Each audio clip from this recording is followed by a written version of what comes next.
Consumers' rights to accurate, trustworthy, and safe information is now being challenged. Challenged by who? AI. It's been challenged to a point that consumer organizations around the world has now influenced a new theme for World Consumer Rights Day on March 15th, and that theme is Fair and Responsible AI for Consumers. It will be celebrated in St. Lucia, and with me in studio is two lovely guests to divulge into the world of AI and the birthday for consumers, which is World Consumer Rights Day. With me we have Dr. Tecla Lewis, the president of the National Consumers Association, in a lovely pink, and Mr. Marciano Busby, head of communications from the St. Lucia Bureau of Standards, in darker colors, but yet that does not matter. Guests, welcome to Issues and Answers. Thank you. Thank you, Marvin. Okay. Dr. Lewis, World Consumer Rights Day, I would say, has been maybe underappreciated by consumers. I think it's not where we want it to be in terms of message, you know, even a birthday celebration, as I hinted to earlier in our opening. What has World Consumer Rights Day meant to consumers, and where do you think it needs to be before we divulge into the day itself? Okay, thank you, Mr. Louis. Firstly, I believe sometimes as consumers, we underestimate the value of consumer rights, responsibilities, and protection. And that's why I was quite pleased and very proud when the current administration ensured that the Consumer Protection Act was passed in Parliament in January 2022. I think that's the pinnacle of a transition from not understanding what your rights are as a consumer to now feel confident that there is an act that protects you. As you indicated, World Consumer Rights Day is commemorated every year on the 15th of March.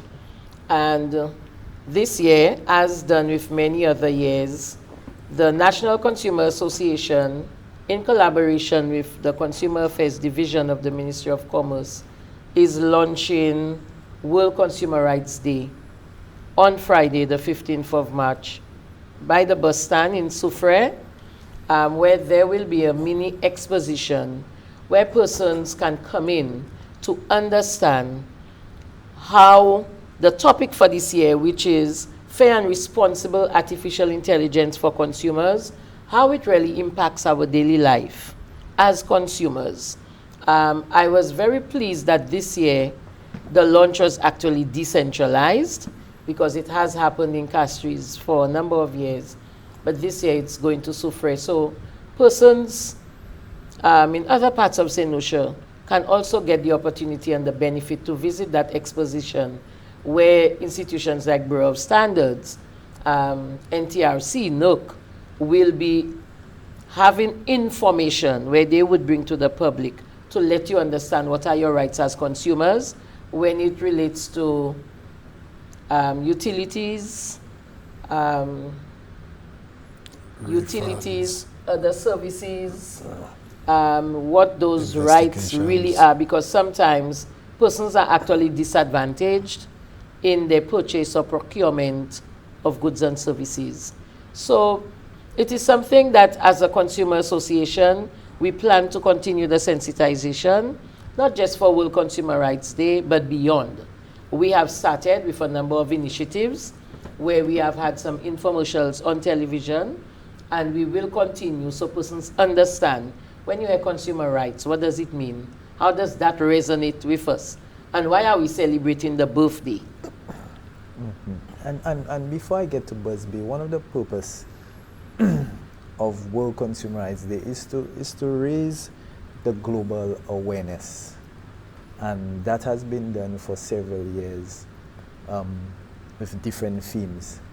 How has that been adopted here in St. Lucia? How has the raising of that global awareness based on the theme every year has been taken or portrayed? Well, I can speak for the last 2 years.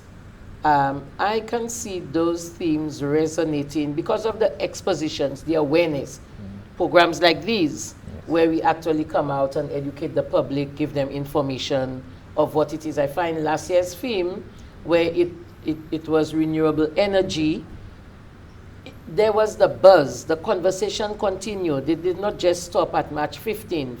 And this year is no different. I mean, we have not launched, and persons are becoming more aware of AI. Persons are talking about ChatGPT and how it has assisted, whether it be students, whether it be the business professional. But AI has its advantages, but it also has its disadvantages that can affect consumers, that we will continue the conversation as we go through this morning. Okay. Busby, from the St. Lucia Bureau of Standards point, a World Consumer Rights Day, as another consumer organization, what does this mean to the St. Lucia Bureau of Standards, who also celebrate their own World Standards Day? How does a day like this benefit a consumer, in your perspective? Well, under the Consumer Protection Act, the St. Lucia Bureau of Standards is the main investigative body when it comes to measurement disputes and legal disputes. So we work closely with the Consumer Affairs Department and the National Consumer Association in investigating these disputes, because we supervise the Metrology Act, where we handle all legal, industrial, and commercial metrology activities. So scales, verifications, calibrations of scales, all of these fall under the purview of the SLBS.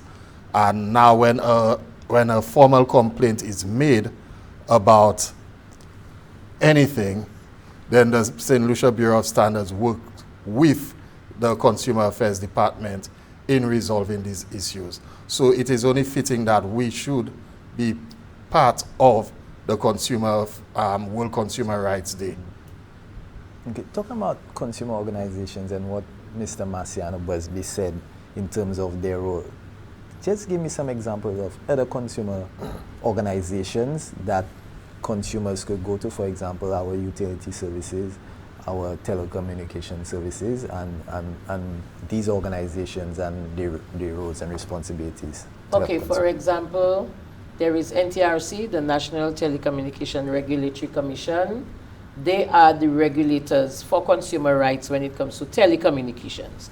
So somebody have a dispute with either of the telecommunication companies, that is their go-to, because under the consumer rights, it gives them the authority to ensure that those rights for consumers are protected and regulated.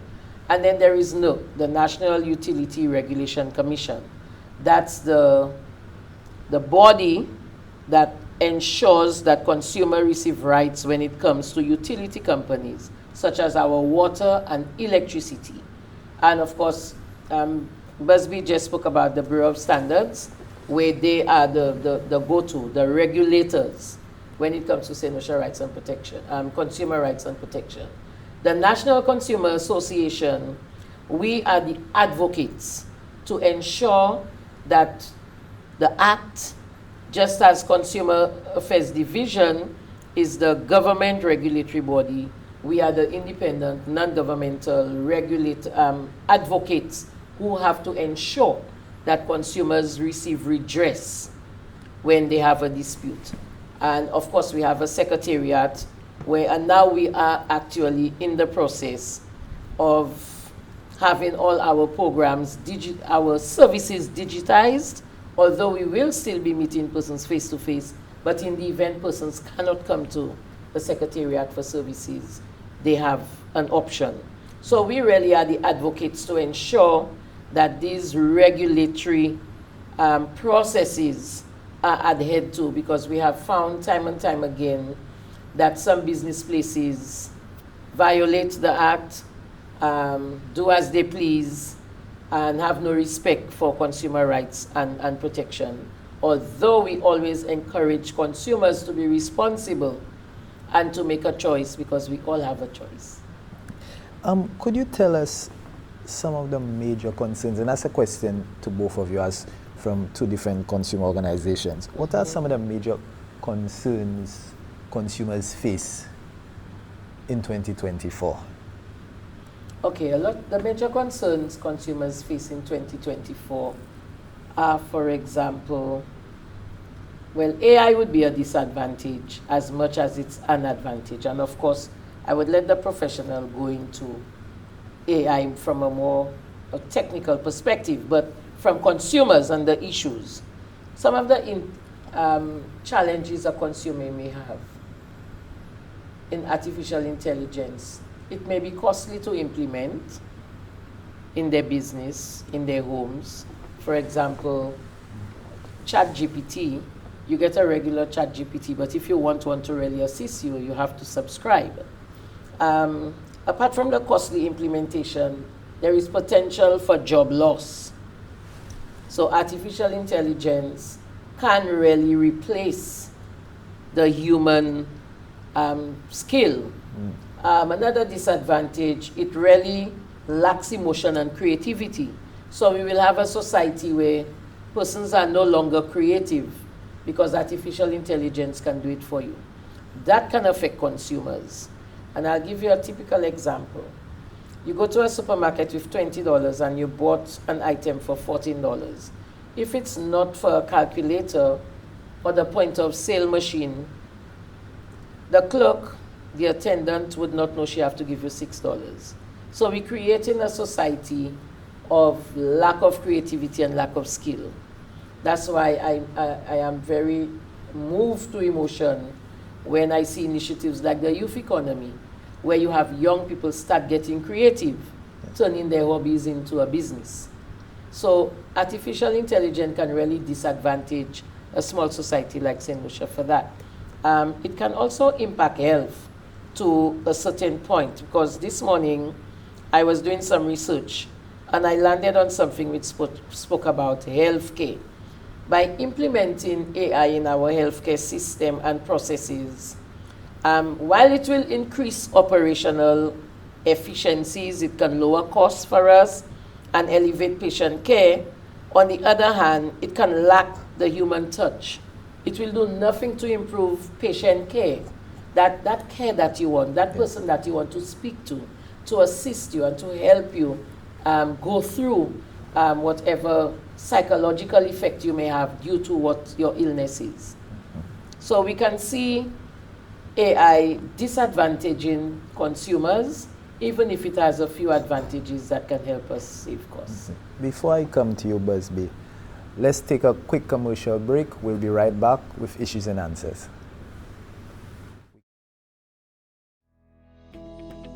Here at St. Lucia Distillers, we produce an award-winning range of rums and rum products.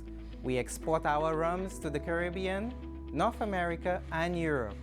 Standards facilitate our entry into overseas markets. In the rum business, it is critical that our distillers and blenders get it right. St. Lucia Distillers is HACCP certified. We use two standards from SLBS, the Standard for Labeling of Prepackaged Foods, SLNS 1-3 2014, and the National Specification for Rum, SLNS 12 2003. We are also a registered member of the West Indies Rum and Spirit Producers Association, WISPA. SLBS ensures that we are up to standard and world class. This message is brought to you by the Commonwealth Standards Network. Thank you for staying with us. Fair and responsible AI for consumers. Dr. Lewis, you spoke to jobs. AI may be affecting jobs of the general population, consumers by extent. Could you diverge a little further into that and the implications that this may have on even an economy of persons, a household? Well, I believe the youth economy was a program that was proactive in the world of AI, where it encourages young persons, unemployed persons, persons with ambition to hone their skills. And honing your skills, it also gives you that opportunity to make good use of your talent. And that's where, if that particular strategy was not used by the Prime Minister, who's so passionate about that, I think that AI would have really, I wouldn't say destroy our society, but it would negatively impact the creativity that one have. And it would land us into a situation where you would find unemployment increasing because, of course, if you're in a business, you're in a business to make a profit. And any strategy you can use to be profitable, you use. And if AI is a strategy for business development, of course, one would use that instead of having the human capital. So I believe that strategies like the youth economy and more to come, I'm not sure what other ways the government would implement other processes and systems to be able to combat in AI. But for now, I think we are in a good place. We just have to ensure that we continue to hone on the creativity of our human capital. That's very important for us in St. Lucia. Our greatest capital is human capital. Now, persons watching this program, we don't want to send the wrong message that AI does not have benefits, but as responsible consumer organizations around the world, they're watching the implications that AI will pose on consumers, which is, the audience and the persons we are trying to defend. Mr. Busby, what has been quoted?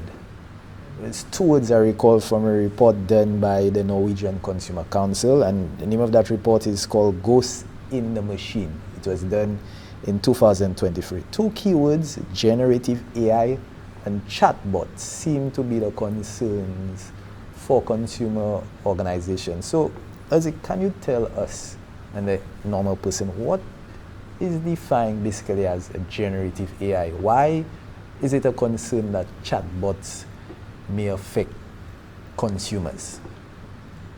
All right, so basically a generative AI is an AI that gives you an output that sounds and feels human, but it is only based on pre-programmed instructions. So you teach the AI something and it basically regurgitates it, but makes it sound like, gives it a feel that it's a human at the other end. However, one of the issues with AI is just as similar to any other computer model, garbage in, garbage out. So based on the instructions it gives you, it's limited to that output. I know this may be, sorry to cut you, I know this may be a rhetorical question, but if it's to mimic a human on the other end, can I ask, why isn't a human being used rather than AI? Well, again, it's the same issues as efficiency and profitability. So why have the human sit down at the phone 24/7 like we have our call centers? You have, so there are peak operating times for the call center, but there are certain times where you'll be calling and you wouldn't get a response because the human has to go to the bathroom, they have to have lunch, they have to go home and eat and sleep, and all other bodily functions. A computer and an AI doesn't have these things, so it can man the phone 24/7 I myself, I will admit, calling a company and getting the operating, thank you for calling such and such company. For this service, press 1. For that service, press 2. Yeah. And the service I'm looking for isn't really mentioned. And now you have to listen to the prompt. To start all over, press this number. To get to the operator, dial 0. And then you dial 0 because, and I'm one of those who always dial 0. Mm-hmm. Because I think I want that human interaction. Mm-hmm. You know? So, but with other things, the AI solves the problem and it eliminates an expense. You know? But to that point, you also inform me that AI gets stuff wrong. Yes. Definitely. So I'll ask myself, how is it a benefit if it doesn't pose such a significant benefit compared to using a human? You see, I think it's, so you know we have human error. Yes. And AI is programmed by a human. So whatever errors in the programming the human gave it, it will reflect in the AI. Whatever lack of instructions, lack of knowledge that the human had on a subject, it will reflect in the AI. That is one of the problems with AI right now. It's almost accurate. However, there is something called hallucinations in the AI. These would kind of be like the ghosts in the machine. The hallucinations is when an AI would get something wrong, or it will, technically it's like, it tells a little white lie. Sometimes it itself doesn't even understand that that's not accurate. But based on the instructions that were given to it, it reflects that in its outputs. So unless you are somebody well versed in the field, because you cannot ask an AI describe how to do open heart surgery, you know, or you might not want to even have an AI do open heart surgery on you, because that's a very specialist field. Unless that AI has been designed for that, and its work has been peer-reviewed by not one but several open heart surgeons, and its sole purpose is that, because you will not have the same AI that's doing the open heart surgery change your transmission on your car, you know. So that's one of the limitations of the AIs. However, because of the costs and the efficiency, however, businesses kind of will still go with it, because that's less pay, less salaries and whatnot. And as a result of that, that's where our problem lies, in where human beings will be from certain jobs, they're becoming obsolete. Why pay the human being a salary, a minimum wage salary, when I just buy the AI, and even though it might be expensive but within a certain amount of time, it pays for itself. But now that human being who had a family will not benefit, and that will be to their own detriment. So that's why the theme is fair AI for the consumers, because you're cutting into the buying power, the consumption power of people, of families. So that is where the issue lies. Dr. Lewis, before I get to you, I'm going to ask Busby one more question, because he basically mentioned that misinformation or inaccuracy that the hallucination that the AI is given, that would infringe on the rights of consumers, the right to information, which is supposed to be fair and trustworthy. But Busby, chatbots. So a chatbot is basically, it is from the same generative model, in which you have a text prompt, you type it, so you're interacting with the computer in a very organic fashion. Well, semi-organic now, because typing has become a normal thing. I mean, humans back in the days were not typing, they were writing, they were, you know. So you're typing in your instructions and your queries, and you're getting a response from the machine in a human readable form and in a sort of intelligent, cohesive manner. So that's basically what a chatbot is. Okay, but what really is the concern that chatbots are affecting the way consumers search the internet? Is it because of misinformation? Is it because of that hallucination you pointed to? Because that is a very big conversation for consumer groups around the world. Well, with everything, with the usage, with the advancement of technology, certain things change. Right now with chatbots, for example, in an educational system, students now have the luxury of just going into the chatbot, typing in a question, and getting a whole page essay. Sometimes they can't even specify how many words. So I need a 1,000-word essay on political analysis. And then they'll get this whole page, and because the AI has a wealth of information at its fingertip, it will make it sound so lovely. It'll give you theories on Marxism and democracy and all of that. And the kid will submit that essay, and the teacher, who might not be as informed, will say that child is a genius. But a teacher who might be more informed might say, well, hey, we never dealt with that, and that might have been AI generated. So these are some of the potential issues that might pose its head, especially within stuff like education. So regulations and measures have to start being taken to be able to get ahead of these things before you even think of rolling out technologies in these countries, in our small islands, for example. Dr. Lewis, before we wrap up, we have about 2 more minutes. Tell us about the rights of consumers being infringed in terms of the right to information, and could you quickly just wrap us up with some of the other rights for consumers?